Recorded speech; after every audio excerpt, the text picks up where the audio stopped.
Hello everyone! If you want to see any of the sources I directly mentioned in this video, they will be in the description and they will be linked. Also, go check out my Patreon, I just made it.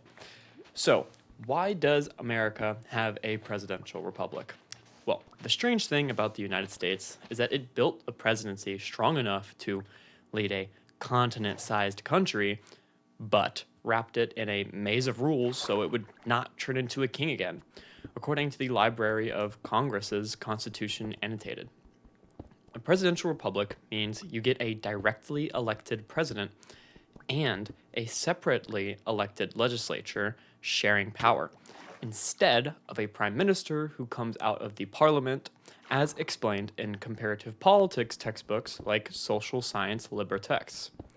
In practice, that setup can lead to dramatic standoffs, government shutdown scares, and headlines about gridlock, even though the system was originally sold as a safeguard for liberty, according to PBS's overview of separation of powers. So, how does this happen? How did No More Kings turn into this oddly powerful but constantly boxed in presidency? This isn't about whether the system is good or bad, it's about how the system works. By the end, you'll see the system that keeps the United States locked into a presidential republic, and you'll start spotting its patterns every time you open the news. Now, the first mechanism, the No More King setup. Start with the emotional part, fear of concentrated power. The people who wrote the Constitution had just fought a war against the British monarchy and were convinced that too much power in one place would slide into oppression, according to the Library of Congress. They responded by dividing the federal government into three separate branches: legislative, executive, and judicial, and giving each its own type of power. That basic separation is backed up by a system of checks and balances, where each branch can slow down or challenge the others. Congress writes the laws, the president can veto them, and the courts can strike them down as unconstitutional, according to PBS's explanation of the US system. The presidency sits inside this structure as the head of the executive branch, tasked with enforcing laws, but constantly watched by Congress and the courts, as Gresham College's lecture on the American presidency points out. So, from day one, the United States did not just pick a president, it built a presidency that was powerful on paper, but deliberately tangled in legal counterweights. The loop works like this. Bad experience with kings means deep suspicion of one person holding too much power. That suspicion equates to a strict separation of powers and checks and balances written into the Constitution. Those checks cause lots of friction and delay, which people then point to as the price of freedom, reinforcing the idea that you stick with a presidential republic because it protects liberty, according to the Constitution annotated. You might notice this loop when a president announces a big policy, Congress fights over funding it, and then the Supreme Court gets asked to decide whether the whole thing is even constitutional, each branch visibly protecting its part, just like the designers wanted. Now, for mechanism number 2, the double election loop. The second part is locked into how leaders get picked. In a presidential republic, voters choose the president and the legislature in separate elections, and the president serves as both head of state and head of the executive branch, according to Libertex's explanation of the presidential system. Observationally, because the president is elected in a separate nationwide vote and not chosen by Congress, the president can claim to have direct support from the entire country, an independent mandate that doesn't depend on which party or coalition controls the Congress. That independent mandate is exactly what makes the system feel so different from parliamentary government. A Gresham College lecture points out that when Americans designed this in 1787, Britain did not yet have the modern parliament controls the government model we think of today.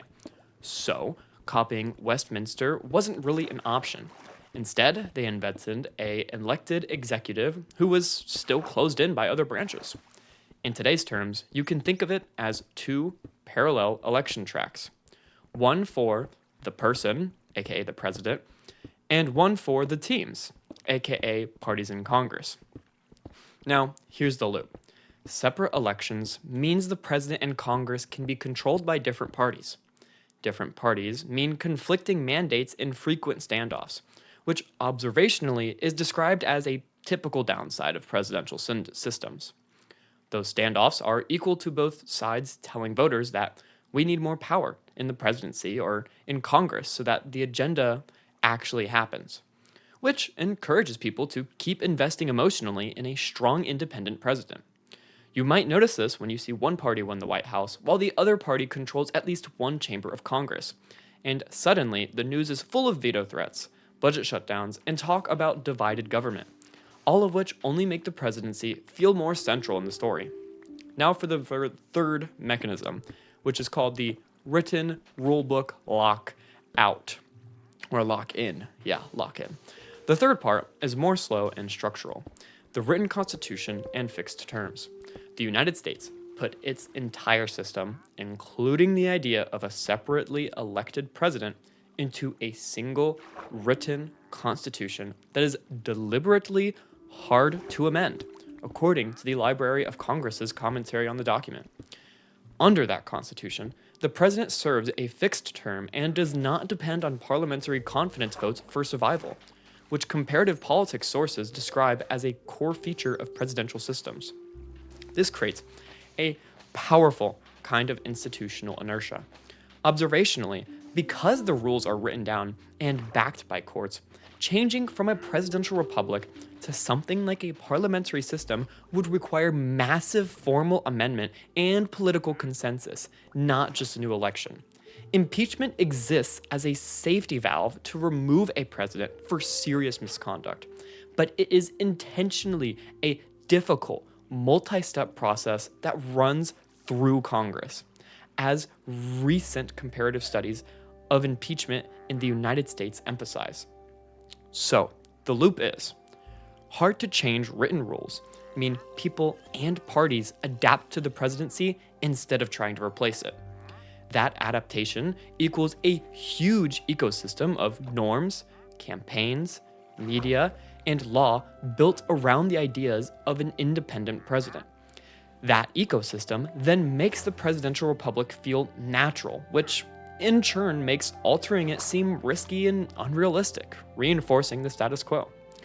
You might notice this when a political crisis hits. Talk almost always focuses on the tools inside the system: elections, court cases, and impeachment, rather than serious mainstream proposals to scrap the president model entirely. Now, here's the upside for why this system sticks around. There are real benefits to this setup, which helps explain why America keeps it. A political science paper points out that presidential systems can offer stability because presidents serve fixed terms, and they can make decision-making more decisive in emergencies since the executive does not have to survive daily confidence votes in parliament. The direct nationwide election of a president can also feel more legitimate to many voters, since they can point to a specific person who represents the country as a whole. At the same time, the full separation of powers and checks and balances is meant to keep that elected power from spiraling into dominance, which the framers saw as a major risk under monarchy, according to the PBS. Observationally, this mix of clear lines of authority, fixed terms, and heavy constraints can be attractive for large and diverse societies that want both energy in the executive and strong safeguards against authoritarian drift. The same structure that creates gridlock in some moments can also slow down dangerous overreactions in others. So, what you can do with this understanding? Once you see these three parts, the no more kings setup, the double election loop, and the written rulebook lock, aka the Constitution, you start to spot them in everyday political stories. When a president fights with Congress, when commentators complain about gridlock, or when courts block an executive action, you can mentally map which part of the system is firing and why it was built that way. You cannot personally flip the country into a different regime type, but you can decide how to respond. how you interpret political conflict, what you expect from presidents, and how you vote in those separate elections for Congress and the White House. Understanding the machinery does not fix it by any means, but it gives you more control over how you think about it, and that tends to lead to calmer, better decisions. Thank you for watching, and if you enjoyed this video, and only if you enjoyed this video, please leave a like and subscribe, and a hype, and a share, and go check out my Patreon if you really feel happy with my video. Seriously, everything counts, but just watching your videos is honestly enough for me. I hope you guys enjoyed, and I hope you keep coming to watch back more content. Thank you for watching, and have a good day.